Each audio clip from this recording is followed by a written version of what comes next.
जय हिंद। तो आज हम बात कर रहे हैं भारत के कुछ महत्वपूर्ण संगठनों के बारे में। इसके पिछले वीडियो में हमने बात किया था इंटरनेशनल लेवल पे जो भी संगठन है उसके बारे में हमने बहुत ही आसान तरीके से जितने भी संगठन है उसको हमने आसानी से डिस्कस कर लिया था। और आज के इस वीडियो में हम बात करेंगे यहाँ पे भारत के जो महत्वपूर्ण संगठन है उसके बारे में। ठीक है, जैसे कि आप देख सकते हैं यहाँ पे, जैसे इसरो हो गया, DRD हो गया, नाबार्ड हो गया, सिडबी हो गया, SCBI हो गया, ट्राई हो गया, और यहाँ पे CSI और यहाँ पे फिक्की जो हो गया। इस प्रकार के जो महत्वपूर्ण संगठन है उसके बारे में आज की इस वीडियो में आपको क्लियर हो जाने वाला है। और ये अब मैं आपको गारंटी देता हूँ, इससे आप कोई भी एग्जाम दीजिए 100% आपका इससे एक प्रश्न फंसेगा ही फंसेगा। और ये मोस्ट इंपॉर्टेंट है आपके किसी भी कॉम्पिटेटिव एग्जाम्स के लिए। तो आइए यहाँ पे देखते हैं, बहुत ही आसान तरीके से समझने का प्रयास करेंगे और इन सारी चीज़ों को यहाँ पे आसान तरीके से जो भी आपके इंपॉर्टेंट जो प्रश्न आपके एग्जाम में पूछे जाते हैं इससे उसको यहाँ पे देखने वाले हैं। तो आइए इसको बस ध्यान से देखिएगा और समझिएगा। अब इसको नोट मत करिएगा, जो मैं आपको समझा रहा हूँ केवल आप उसे समझिएगा। ठीक है, और आप आसानी से फिर बाद में इसको वीडियो को पॉज करके आप यहाँ पे नोट कर सकते हैं। ओके, तो बस आपको पहले ध्यान से देखना और समझना है। ओके, तो चलिए इन सभी को आसानी से यहाँ पे क्लियर करते हैं और एक एक करके आसानी से उसको देखते हैं। ठीक है, देखिए सबसे पहले बात कर लेते हैं यहाँ पे BARC के बारे में, यानी पहला जो हम देख लेते हैं BARC। बस आपको ध्यान से देखना और समझना है। ठीक है, आपको ऐसे एक भी प्रश्न जो है वो छूटेगा नहीं, गारंटी देता हूं। बस आप ध्यान से देखिएगा।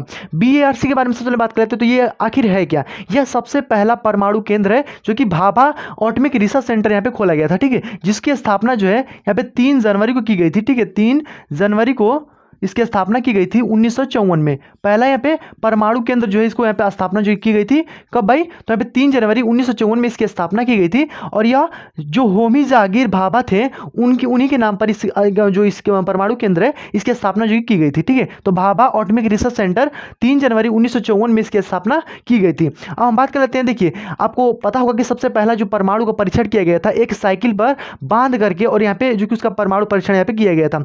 आपको यहाँ पे जो इमेज भी आपको साइड में दिख रहा होगा। ठीक है, ऐसा ही यहाँ पे भाभा जो थे, जबकि होमी जहांगीर भाभा थे, इन्होंने ऐसे ही यहाँ पे जो कि साइकिल पे इसको परीक्षण किया था। तो ये उनका एक परमाणु केंद्र है यहाँ पे भाभा एटॉमिक रिसर्च सेंटर, जिसकी स्थापना जो है 3 जनवरी 1954 में हुई थी। अब हम बात कर लेते हैं कि इसकी भाई इसका मुख्यालय कहाँ पे? तो यहाँ पे ट्राम्बे जो है, ठीक है, ट्राम्बे जो है महाराष्ट्र के अंदर इसका मुख्यालय हो जाएगा। ठीक है, तो ट्राम्बे महाराष्ट्र के अंदर इसका मुख्यालय है। और यहाँ पे भाभा एटॉमिक रिसर्च सेंटर जो है इसकी स्थापना 1954 में हुई थी। ठीक है, तो ये आपको इतना क्लियर हो गया, ये जो कि पहला परमाणु केंद्र, आप ध्यान रखिएगा। अब हम बात कर लेते हैं दूसरा।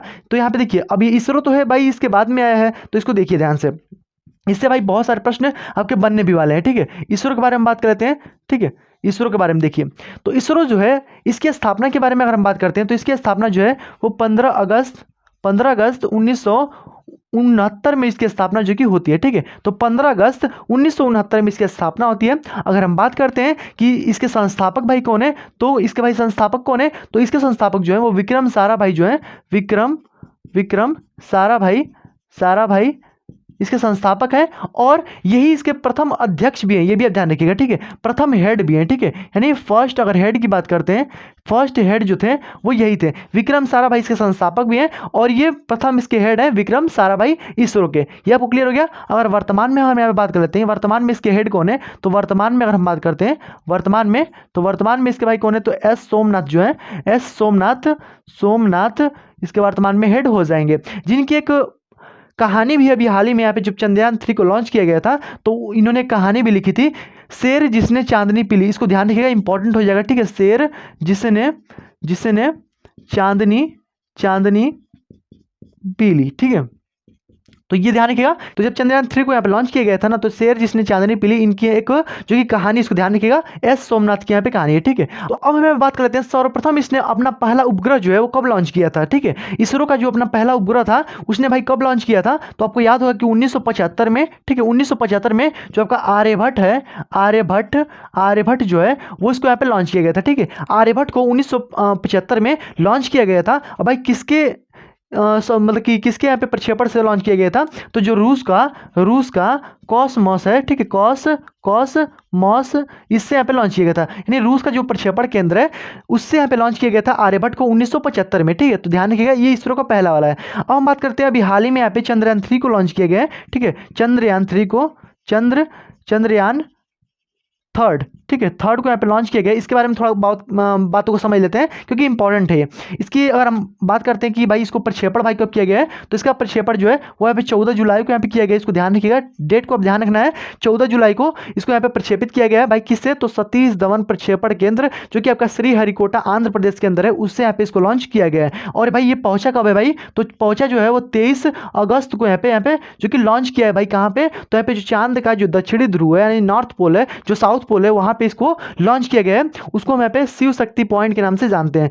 और इसी दिन को यानी जो हमारा 23 यहाँ पे अगस्त है, इसी दिन को यहाँ पे अंतरिक्ष दिवस के रूप में मनाने की घोषणा भी की गई। ठीक है, तो अंतरिक्ष दिवस, ठीक है, अंतरिक्ष दिवस जो है वो इसी दिन को मनाया जाएगा, ये भी आप ध्यान रखिएगा। तो आपसे पूछ सकते हैं एग्जाम में कि अंतरिक्ष दिवस भाई कब मनाने जाने की घोषणा की गई या फिर कब मनाया जाएगा, तो 23 अगस्त को मनाया जाएगा। इसको आपको ध्यान रखना है, तो ये आपको ध्यान रखना है। और बात करते हैं चंद्रयान थर्ड जो है वो भाई कहाँ पे पहुंचा है, तो जो साउथ पोल है, ठीक है, साउथ पोल जो है उस पे यहाँ पे पहुंचा है भाई, चंद्रमा के, ठीक है, चंद्रमा के साउथ पोल पे यहाँ पे पहुंचा है। और यहाँ पे अगर बात की जाए कि जहाँ पे पहुंचा है उसका नाम क्या है, तो शिव शक्ति पॉइंट उसका नाम है। ठीक है, शिव शक्ति पॉइंट, शिव शक्ति जो है उसका पॉइंट यहाँ पे नाम है, शिव शक्ति पॉइंट हो जाएगा। अगर हम बात कर लेते हैं इसी में कि लैंडर जो है, और एक देखिए एक लैंडर है एक रोवर है, इसके बारे में बात कर लेते हैं। तो लैंडर जो है वो विक्रम हो जाएगा, यानी लैंडर की अगर हम बात करते हैं, लैंडर और रोवर, ठीक है। लैंडर का मतलब कि जो लैंड किया है उस पे चंद्रमा के जो साउथ पोल पे, और रोवर मतलब कि जो उस पे चला है। तो अगर लैंडर की बात करते हैं तो विक्रम हो जाएगा, यानी विक्रम इन्हीं के नाम पर है, विक्रम साराभाई के नाम पे इसका नाम रखा गया है। विक्रम जो हो जाएगा वो लैंडर हो जाएगा। और रोवर की बात करते हैं तो प्रज्ञान जो हो जाएगा वो आपका रोवर हो जाएगा। ठीक है, प्रज्ञान जो है वो आपका यहाँ पे रोवर हो जाएगा। तो ये दो चीजें आपको यहाँ पे ध्यान रखनी है, लैंडर जो है विक्रम है और प्रज्ञान जो हो जाएगा आपका रोवर हो जाएगा। तो इतनी बातें आपको चंद्रयान थर्ड के बारे में यहाँ पे आपको ध्यान रखनी है। ठीक है, कि भाई इसको प्रक्षेपित कब किया गया है, तो यहाँ पे 19 जुलाई को जो कि 14 जुलाई को इसको लॉन्च किया गया है और 23 अगस्त को यहाँ पे पहुंच गया है, जो कि चंद्रमा के साउथ पोल पे। और इसको उसी दिन को यहाँ पे हम यहाँ पे अंतरिक्ष दिवस के रूप में भी मनाएंगे, इसको ध्यान रखिएगा। और यहाँ पे जहाँ पे पहुंचा है उसको शिव शक्ति पॉइंट कहते हैं। और जो लैंडर है उसका नाम विक्रम है, और जो रोवर है उसका नाम प्रज्ञान है। और ऐसे ही जहाँ पे ये मतलब कि लॉन्च किया गया है, ठीक है, देखिए ये जो लॉन्च किया गया है यहाँ पे अगर हम बात करते हैं कि जो चंद्रयान थर्ड है इसको लॉन्च किससे किया गया है, तो इसको ध्यान रखिएगा। जो चंद्रयान जो थर्ड है इसको भाई लॉन्च किससे किया गया, ये भी एग्जाम में आपसे पूछ सकता है कि वो कौन सी रॉकेट थी जिससे इसे लॉन्च किया गया। तो PSLV याद रखिएगा, PSLV थर्ड M4 जो रॉकेट है इससे यहाँ पे लॉन्च किया गया है। इसको हम बाहुबली रॉकेट के नाम से भी जानते हैं। ठीक है, तो इसी को हम यहाँ पे बाहुबली रॉकेट भी कहते हैं, बाहुबली। तो ध्यान रखिएगा, दोनों प्रश्न आपको यहाँ पे ध्यान रखना है। ठीक है, इसको हम बाहुबली रॉकेट भी कहते हैं, PSLV थर्ड M4 रॉकेट से इसको लॉन्च किया गया है। तो देखिए इसरो के बारे में इतनी बातें आपको ध्यान रखनी है। 15 अगस्त 1969 को इसकी स्थापना होती है, विक्रम साराभाई इसके हेड होते हैं प्रथम। और यहाँ पे वर्तमान में एस सोमनाथ है, जिनकी एक कहानी भी है यहाँ पे, शेर जिसने चांदनी पी ली, चंद्रयान 3 को जो लॉन्च करने के बाद इन्होंने इसको लिखी थी। ठीक है, और इसके बारे में ये आपको जो सारी इन्फॉर्मेशन हमने दी इसको ध्यान रखिएगा। तो ये बात हो गया हमारा इसरो के बारे में। अब हम बात कर लेते हैं यहाँ पे DRDO के बारे में। DRDO को थोड़ा यहाँ पे देख लीजिए, ठीक है, DRDO, ठीक है, DRDO के बारे में अगर हम बात करते हैं तो डिफेंस रिसर्च और यहाँ पे डेवलपमेंट ऑर्गेनाइजेशन के बारे में बात करते हैं। तो DRDO की अगर हम स्थापना की बात करते हैं तो इसकी स्थापना जो हुई थी वो आपका हुई थी 1 जनवरी 1958 में इसकी स्थापना होती है। इसको ध्यान रखिएगा, 1 जनवरी 1958 में इसकी स्थापना होती है। और इसकी बात कर लेते हैं कि इसके जो प्रथम इसके हेड थे वो कौन थे। तो इसके प्रथम जो हेड थे, ठीक है, फर्स्ट इसके जो हेड थे वो दौलत कोठारी जो थे, दौलत कोठारी जो थे, कोठारी इसके प्रथम हेड थे। और बात कीजिए कि वर्तमान में इसके हेड कौन है, वर्तमान में इसके हेड भाई कौन है, तो यहाँ पे समीर वी कामत जो है, समीर कामत जो है वो इसके वर्तमान में हेड हो जाएंगे। तो बात की जाए कि इसकी स्थापना भाई कब की गई थी, तो 1 जनवरी 1958 में इसकी स्थापना की गई थी।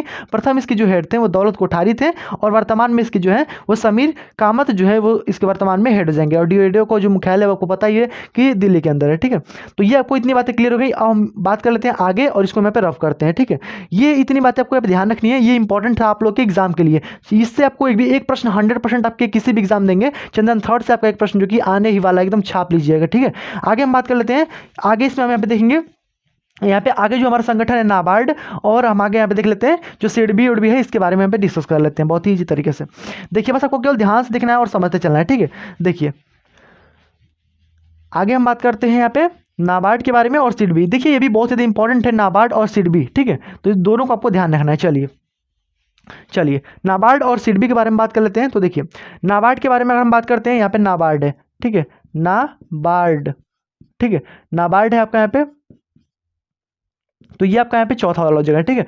नाबार्ड के बारे में अगर हम बात करते हैं तो इसकी स्थापना के बारे में बात करते हैं। देखिए नाबार्ड का भाई फुल फॉर्म क्या होता है, नेशनल बोर्ड एग्रीकल्चर और यहाँ पे रिसर्च एंड डेवलपमेंट जो हो जाएगा वो इसका फुल फॉर्म हो जाएगा। इसकी स्थापना की अगर हम बात करते हैं तो इसका स्थापना भाई कई बार पूछा जा चुका है कि नाबार्ड की जो स्थापना है वो कब की गई थी। तो यहाँ पे याद रखिएगा 1982 में इसकी स्थापना की गई थी, ये इंपॉर्टेंट हो जाएगा। 1982 में इसकी स्थापना की गई थी और इसको भाई किस कमेटी की सिफारिश पे की गई थी, तो शिवरमन कमेटी जो हो जाएगी, शिवरमन कमेटी जो हो जाएगी, कमेटी शिवरमन कमेटी, इसी की सिफारिश पे इसकी जो कि स्थापना की गई थी, ठीक है। इसकी स्थापना जो है कब हुई थी, तो 1982 में हुई थी और शिवरमन कमेटी की सिफारिश पे हुई थी, ठीक है। इसको ध्यान रखिएगा दो चीज़ों को। अब यहाँ पे याद रखिएगा इसको और एक बात कि इसका मुख्यालय की अगर हम बात करते हैं तो मुख्यालय जो है इसका मुंबई के अंदर हो जाएगा, ठीक है। यहाँ पे मुख्यालय जो हो जाएगा इसका मुंबई के अंदर इसका मुख्यालय हो जाएगा, ठीक है। ध्यान रखिएगा मुंबई के अंदर इसका मुख्यालय हो जाएगा। अगर हम बात करते हैं इसके वर्तमान में हेड कौन है, वर्तमान में अगर हेड की बात करते हैं तो वर्तमान में हेड जो है वो केवी जो साजी हैं, ठीक है, केवी साजी जो है वो इसके वर्तमान में हेड हो जाएंगे, ठीक है। तो ये इतनी बातें आपको नाबार्ड के बारे में ध्यान रखना है, इंपॉर्टेंट है। शिवरमन कमेटी की सिफारिश पे 1982 में इसकी स्थापना होती है। वर्तमान में इसके हेड जो है वो केवी साजी जी हैं और इसका मुख्यालय जो है वो मुंबई के अंदर, इसको ध्यान रखिएगा, ठीक है, इंपॉर्टेंट हो जाएगा। अब हम बात करते हैं इस प्रकार से नाबार्ड हो जाएगा। अब हम सिडबी के बारे में यहाँ पे बात कर लेते हैं। देखिए सिडबी भी भाई इंपॉर्टेंट है, तो देखिए सिडबी के बारे में बात करते हैं। सिडबी, ठीक है, सिडबी के बारे में हम बात कर लेते हैं, तो ये भी इंपॉर्टेंट है। देखिए सिडबी के बारे में बात करते हैं तो small industrial development board of India जो है इसके बारे में बात करते हैं। देखिए स्मॉल इंडस्ट्रियल इसके बारे में बात करते हैं तो इसकी स्थापना के बारे में अगर हम बात करते हैं तो देखिए इसकी स्थापना 1982 में होती है और इसकी स्थापना जो होती है वो 1990 में होती है, ठीक है। 1990 में स्मॉल इंडस्ट्रियल डेवलपमेंट यहाँ पे बैंक ऑफ इंडिया की स्थापना जो होती है वहाँ पे होती है, ठीक है। और ये जो है मतलब कि एक छोटा सा बैंक है जो कि यहाँ पे मतलब कि जो कि एक समन्वय बनाने का काम करता है, ठीक है। ये ध्यान रखिएगा, छोटा सा बैंक है जो कि व्यापारों में समन्वय बनाने का काम करता है, सिडबी बैंक है, ठीक है। तो इसको ध्यान रखिएगा। और यहाँ पे 1990 में इसकी स्थापना होती है और इसको यहाँ पे एक बात और ध्यान रखिएगा, इसका हमेशा एग्जाम में प्रश्न पूछा जाता है कि इसका मुख्यालय जो है वो कहाँ पे है। तो एकमात्र ऐसा मुख्यालय जिसका जो कि मुख्यालय जो है वो उत्तर प्रदेश के लखनऊ में, ठीक है। ध्यान रखिएगा लखनऊ में इसका मुख्यालय है और ये कई बार एग्जाम में पूछा जा चुका है, ठीक है। लखनऊ के अंदर इसका मुख्यालय है। सिडबी का मुख्यालय जो है वो यूपी के लखनऊ के अंदर है। 1990 में इसकी स्थापना होती है। ये इतनी बातें आपको सिडबी के अंदर यहाँ पे ध्यान रखनी है, ठीक है। अगर हम बात करते हैं आगे, हम बात करते हैं SEBI के बारे में बात करते हैं, ठीक है। SEBI के बारे में अगर हम बात करते हैं तो ये हमारा 5वां हो गया, ठीक है, 5वां हो गया। ये हमारा 6वां। देखिए SEBI के बारे में बात करते हैं। SEBI के बारे में अगर हम बात करते हैं तो security exchange board of India के बारे में अगर हम बात करते हैं तो security exchange board of India इसकी स्थापना के बारे में बात करते हैं तो 1988 में इसकी स्थापना होती है, ठीक है। 1988 में इसकी स्थापना होती है। अगर हम बात करते हैं कि security board exchange board of India जो है इसकी स्थापना जो है वो 1988 में होती है। भाई कौन से एक्ट के तहत होती है, तो एक्ट भी पूछ दिया जाता है कभी कभी, तो आप ध्यान रखिएगा एक्ट जो है इसी, हालांकि इसमें एक्ट ही पूछा जाता है कि किस एक्ट के तहत यहाँ पे ऐसा जो यहाँ पे सेबी है इसकी स्थापना होती है। तो 1992 वाला जो एक्ट है इसके तहत जो कि इसकी स्थापना होती है। अब बात कर लेते हैं इसके वर्तमान में हेड कौन है, ठीक है। तो वर्तमान में इसके हेड जो है वो याद रखिएगा यहाँ पे अनिल लाहौटी जो है, ठीक है। यहाँ पे इसके हेड नहीं, अनिल लाहौटी इसके नहीं, जो सेबी है इसके हेड जो है वो माधवीपुरम है, ठीक है। माधवीपुरम जो है, माधवीपुर बुच जो है, ठीक है, माधवीपुर बुच जो हो जाएंगी वो इसकी वर्तमान में हेड हो जाएंगी, ठीक है। तो माधवीपुर बुच जो हो जाएंगी वो वर्तमान में जो यहाँ पे security exchange board of India जो है इसके यहाँ पे हेड हो जाएंगी। और इसकी किस एक्ट के तहत भाई बना है, तो 1992 वाला एक्ट के तहत बना हुआ है। इसी प्रकार से अगर हम बात कर लेते हैं यहाँ पे TRAI की, ठीक है, TRAI की अगर हम बात करते हैं तो TRAI देखिए छोटे छोटे हैं सब लेकिन इससे एग्जाम में प्रश्न बन ही जाते हैं, ठीक है। TRAI की अगर हम बात करते हैं तो ये हमारा 6वां था, ये हमारा 7वां हो जाएगा, ठीक है। इसके बारे में अगर हम बात करते हैं तो TRAI की स्थापना जो हुई थी वो 1997 का जो एक्ट था, देखिए एक्ट ही आपसे पूछेगा, ये आप ध्यान रखिएगा, ठीक है। एक्ट आपको ध्यान रखना है 1992 के एक्ट के तहत हुआ है, यहाँ पे 1997 के एक्ट के तहत यहाँ पे हुआ है TRAI। भाई इसका फुल फॉर्म क्या होता है, तो देखिए TRAI का मतलब क्या है, telecom regulatory authority of India, ठीक है, telecom regulatory authority of India इसका यहाँ पे फुल फॉर्म हो जाता है। और TRAI की अगर हम बात करते हैं तो भाई इसका अगर हेड देखा जाए तो भाई नई दिल्ली के अंदर है। भाई देखिए जितना भी यहाँ पे है ना, ये जो कि CSIR हो जाए इसका भी नई दिल्ली के अंदर है, DRDO है इसका भी नई दिल्ली के अंदर है, फिक्की है इसका भी नई दिल्ली के अंदर है। तो भाई लगभग नई दिल्ली के अंदर ही यहाँ पे मुख्यालय है, तो यहाँ पे इसका मुख्यालय नई दिल्ली के अंदर आप ध्यान रख सकते हैं, ठीक है, नई दिल्ली के अंदर, ठीक है, नई दिल्ली के अंदर मुख्यालय। अगर हम बात करते हैं इसके वर्तमान में हेड कौन है, तो वर्तमान में हेड भाई कौन है इसके, तो TRAI की हेड जो है वो अनिल लाहौटी जो है, ठीक है, अनिल यहाँ पे लाहौटी जो है, अनिल लाहौटी इसके वर्तमान में हेड जाए ठीक है। तो यहाँ पे ध्यान रखिएगा TRAI के वर्तमान हेड जो है वो अनिल लाहौटी जो है वो यहाँ पे इसके हेड हो जाएंगे। तो यहाँ पे TRAI के बारे में इतनी बातें याद रखना है और यहाँ पे सेबी के बारे में इतनी बातें आपको ध्यान रखना है। बस देखिए एक्ट याद रखिएगा और वर्तमान में हेड माधवीपुरम बुच, ठीक है, माधवीपुर बुच, और यहाँ पे TRAI का यहाँ पे हो जाएगा वर्तमान में अनिल लाहौटी यहाँ पे हो जाएंगे। ठीक है, तो ये बातें आपको क्लियर हो गई। अब हम बात कर लेते हैं यहाँ पे यहाँ पे CSIR के बारे में बात कर लेते हैं और एक आपका फिक्की है छोटा सा, उसको यहाँ पे देख लेते हैं। ठीक है, तो देख लीजिए इसको भी भाई, बहुत ईजी है भाई देखिए, और मैं आपको आशा करता हूँ कि आपको ये आसानी से क्लियर भी हो रहा होगा। ठीक है, जो भी मैं आपको चीज़ें बता रहा हूँ आपको आसानी से क्लियर हो रहा होगा। ठीक है, इसमें आपको कोई भी दिक्कत नहीं होता। ठीक है, चलिए आगे यहाँ पे देखते हैं। आगे हम बात कर लेते हैं यहाँ पे जो आपका यहाँ पे CSIR, ठीक है, CSIR के बारे में अगर हम बात कर लेते हैं तो ये आपका क्या होता था, तो यहाँ पे 8वां है। ठीक है, CSIR के बारे में बात करते हैं तो council of scientific industrial and research जो है इसका फुल फॉर्म हो जाएगा। ठीक है, तो council of scientific and industrial research जो हो जाएगा वो इसका फुल फॉर्म हो जाएगा। अगर हम बात करते हैं कि इसकी स्थापना भाई कब हुई थी, तो 1942 में इसकी स्थापना की गई थी। ठीक है, इसको भी आप ध्यान रख सकते हैं। और देखिए हालांकि ये इतना भी इंपॉर्टेंट नहीं है, लेकिन इसको ध्यान रखिएगा केवल इसके जो CSIR है इसके जो स्थापना है वो 1942 से हुई थी। इसके वर्तमान में हेड केवल आप ध्यान रखिएगा, इसके महानिदेशक जो है इस वर्तमान में, ठीक है, महानिदेशक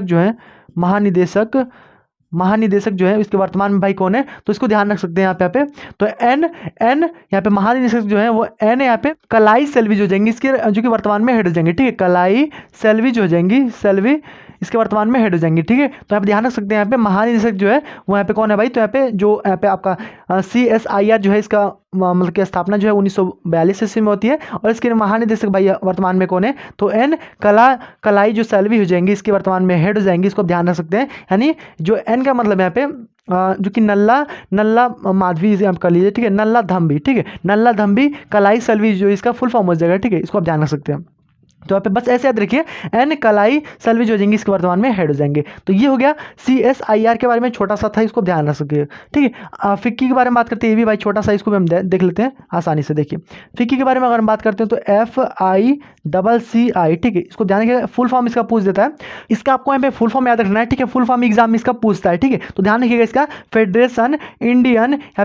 फेडरेशन इंडियन चैम्बर्स और यहाँ पे कॉमर्स एंड इंडस्ट्री जो हो जाएगा इसका फुल फॉर्म हो जाएगा। ठीक है, इसको ध्यान रखिएगा। इसके अगर स्थापना की बात करते हैं तो इसका स्थापना भाई उतना पूछता भी नहीं, लेकिन 1927 में इसकी स्थापना होती है फिक्की की। ठीक है, फिक्की है क्या, असल में फिक्की जो है एक व्यापारियों का संगठन है, जो धनी थोड़े व्यापारी हैं। ठीक है, धनिक व्यापारियों का एक संगठन है फिक्की, उन्होंने मिल करके इसकी स्थापना जो की है अपने मतलब कि अपने व्यापार करने मतलब कि अपने व्यापार को और भी बढ़ाने के लिए इसकी स्थापना जो की गई। कई सारे व्यापारियों को संगठन मान लीजिए, संघ मान लीजिए इसको। ठीक है, तो इसको बस इसको आप ध्यान रखिएगा, इसका फुल फॉर्म क्या होता है, तो federation Indian chambers commerce and industry जो हो जाएगा इसका यहाँ पे फुल फॉर्म हो जाएगा। तो बस इतनी ही चीजें थी भारत के प्रमुख संगठनों में जो सबसे महत्वपूर्ण थे। आई होप आपको समझ में आ गया होगा जितनी भी चीज़ें मैं आपको बताया यहाँ पे, जो भी इसरो, नाबार्ड और सिडबी, ये जो इंपॉर्टेंट थे मैंने आपको यहाँ पे बता दिए। ठीक है, अब आई होप आपको पूरा समझ में आ भी गया होगा। तो अब इसे आप यहाँ पे जो कि पॉज करके आप नोट भी कर लीजिएगा। अब इसे आप नोट करेंगे और आसानी से जब 2-3 बार पढ़ेंगे आपको आसानी से क्लियर हो जाएगा।